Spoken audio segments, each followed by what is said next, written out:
Hello students, today we are going to start our first chapter of history and the name is the French Revolution. इस chapter को शुरू हम करेंगे तो इसमें आपको सबसे पहले पता होना चाहिए कि आपकी दो रेवोल्यूशन है, दो चैप्टर है रेवोल्यूशन के। सबसे पहला chapter French revolution, second chapter हम पढ़ेंगे रशियन रेवोल्यूशन। तो फर्स्ट चैप्टर का आज मैं इंट्रोडक्शन बता देती हूँ आपको फ्रेंच रेवोल्यूशन का, जो बुक के अंदर दिया गया आपको। इसके अंदर बताया गया है सबसे पहले फर्स्ट पैराग्राफ के अंदर, on the morning of 14 July 1789 the city of Paris was in a state of alarm. अब जो सुबह थी 14 जुलाई 1789, ये जो दिन था, इस दिन जो शहर था पेरिस, उसमें भय का माहौल था, बहुत ज़्यादा भय का माहौल था। तो अब ये आपको ये याद रखना है 1789 ही वो दिन है जिस दिन की फ्रेंच रेवोल्यूशन हुई थी, और इसको याद रखने का बहुत ही आसान सा तरीका है। तो 789 सीक्वेंस में है और 1 आपको पहले लगा देना है इसके। देखिए 789 और पहले 1, तो ये आपको लर्न करने का इजी मेथड है ये आपका कि कब हुई थी फ्रेंच रेवोल्यूशन। फर्स्ट लाइन में आपको ये आंसर दिया गया है 14 जुलाई 1789 में। जो किंग था उसने कमांड कर दिया था जो ट्रूप्स जो सैनिक थे उनको कि इस शहर के अंदर मूव करो। जो रूमर्स होती हैं अफवाहें, यहाँ पर रूमर है, तो रूमर्स जो थी वो फैल चुकी थी that he would soon order the army to open fire upon citizens, कि ये अफवाह फैल चुकी थी कि उसने आर्मी को ये ऑर्डर दे दिया है कि जो सिटीजन्स हैं उनको ही फायर करना उन पर शुरू कर दो।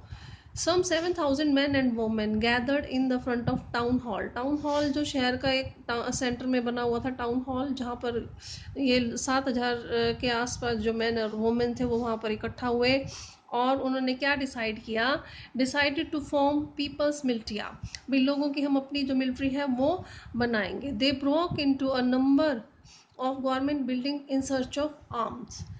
अब उन्होंने जो गवर्नमेंट की बिल्डिंग्स थी, काफ़ी संख्या में गवर्नमेंट की जो बिल्डिंग्स थी उनको तोड़ा। किस लिए तोड़ा, क्या रीज़न था उन बिल्डिंग्स को तोड़ने का, कि वो वहाँ पर उनको ये लग रहा था कि शायद यहाँ पे उनको आर्म्स जो है, हथियार जो है वो मिल जाएंगे। ये क्लियर हुआ फर्स्ट आपका स्टेंजा। सेकंड में क्या बताया आपको, finally a group of survival 100 people marched towards the eastern part of the city and stormed the fortress prison, the Bastille। अब यहाँ पर लगभग 100 लोगों का एक ग्रुप जो था वो किधर मार्च किया, ईस्टर्न हिस्से में, जो शहर का ईस्टर्न हिस्सा था वहाँ पे क्या था, बास्तिल किला था, जो कि क्या बनाया हुआ था, अब किले को प्रिजन, एक जेल में कन्वर्ट कर दिया गया था। तो उस तरफ मूव किया 100 लोगों के आसपास जो ग्रुप था। वेयर दे होप, वहाँ पर उनको क्या उम्मीद थी, टू फाइंड होर्डेड एमुनिशन, उनको ये लगा था भी जेल बनाई हुई यहाँ पे तो कम से कम उनको जो एमुनिशन, जो गोला बारूद हथियार है वो उनको मिलेगा। In the armed fight that followed the commander of the Bastille was killed. अब इस तरह जो हथियारों की लड़ाई में उन्होंने क्या किया, जो कमांडर था बास्तिल जेल का उसको उन्होंने वहाँ पर मार दिया, और जो प्रिजनर्स थे उनको क्या कर दिया, रिलीज कर दिया, भगा दिया वहाँ से। हालांकि वो कितने थे, सिर्फ 7 ही थे प्रिजनर्स वहाँ पे, 7 ही कैदी थे, उनको भी उन्होंने वहाँ से भगा दिया। Yet the Bastille was hated by all, क्योंकि इस किले को, जो बास्तिल जगह थी, इसको हर कोई नफरत करता था। क्यों करता था, because it stood for the despotic power of the king, क्योंकि ये दर्शाता था डिस्पोटिक पावर, राजा की। डिस्पोटिक मतलब कि जो राजा अपनी मनमर्जी वहाँ पर करता था, ये उसको सिंबलाइज करता था, इसलिए लोग इससे नफरत करते थे। The fortress was demolished and it's stone fragments were sold in the market. अब जो ये फोर्ट्रेस थी, ये जो जेल थी, इसको बासिल के इसको ख़त्म कर दिया गया, और इसके जो स्टोन फ्रैगमेंट्स थे, स्टोन के जो टूटे हुए बचे अवशेष थे, उनको बेचा जाने लगा मार्केट के अंदर। To all those who wish to keep a souvenir of its destruction, उन लोगों को बेचा जाने लगा जो इस विनाश का, भाई जो जेल तोड़ी है इसकी यादगार को अपने पास बनाकर रखना चाहता, उनको इसके पत्थर जो थे वो बेचे जाने लगे। अब next paragraph, the days that follow saw more rioting both in Paris and the country side. अब दिन जो बीतते जा रहे थे इसी तरह दंगे फसाद जो है पेरिस में और बाहर के जो इलाके थे, बाहरी इलाकों में दंगे फसाद जो थे वो फैलने शुरू हो चुके थे। Most people were protesting against the high price of bread. ज़्यादातर लोग किस चीज़ के लिए दंगे फसाद कर रहे थे, किस लिए प्रोटेस्ट कर रहे थे वहाँ पर, जो रेट बढ़ चुके थे ब्रेड के, उनके लिए। ठीक है। Much later when historian look back upon this time.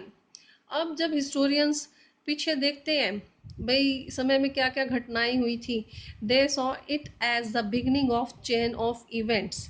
वो सोच रहे कि ये एक चैन बन चुकी थी, जो भी इवेंट्स हो रहे थे उनकी ये चैन बननी शुरू हो चुकी थी, क्योंकि सिर्फ एक ये रीज़न नहीं था कि सिर्फ ये ब्रेड की कीमतें बढ़ चुकी हैं या ये राजा जो था अपनी मनमर्जी कर रहा था। बहुत सारे ऐसे रीजंस उस समय इकट्ठे हो चुके थे जो आगे हम ये चैप्टर के अंदर पढ़ेंगे। जैसे कि क्या था, टैक्स पे करना जो था, जो मिडिल क्लास थी उसको टैक्स पे करना पड़ता था, लोअर क्लास को, जो हाई क्लास थी वो टैक्स पे नहीं करती। इस तरह की बहुत सारी मनमानियाँ थी जो सोसाइटी के अंदर चल रही थी और जो लोग चाहते थे उन सबको ख़त्म करना चाह रहे थे। तो इस तरह से एक के बाद एक चेन जो थी इवेंट्स की वो जुड़ती चली गई और ये घटनाएं जो थी वो घटती चली गई। दे saw it the beginning of chain of events. उन्होंने देखा कि ये तो शुरुआत हुई थी, चेन घटनाएं जो घट रही थी इवेंट से शुरू हुए थे। That ultimately had to the execution of the king in France. और जिसका नतीजा क्या निकला कि जो राजा था फ्रांस का उसको मार दिया गया, एंड इसका ये निकला था। दो most people at the time did not anticipate this outcome. उस समय जो ज़्यादातर लोग थे उनको ये उम्मीद नहीं थी कि ये घटनाएं इस प्रकार से होंगी और इसका ये नतीजा निकल कर आएगा। तो ये घटनाएं किस प्रकार से घटी थी ये सारा ही हम एक टॉपिक के बाद दूसरा टॉपिक, दूसरे के बाद तीसरा, 5-6 मॉड्यूल हैं इसके, सब मॉड्यूल्स के बाद एक जो टॉपिक्स हैं हम इसे क्लियर करते जाएंगे। ये इंट्रोडक्शन थी। तो आज आप इसको ही पढ़ना, अगर कोई प्रॉब्लम हो तो मुझसे डिस्कस कर लेना। Thank you.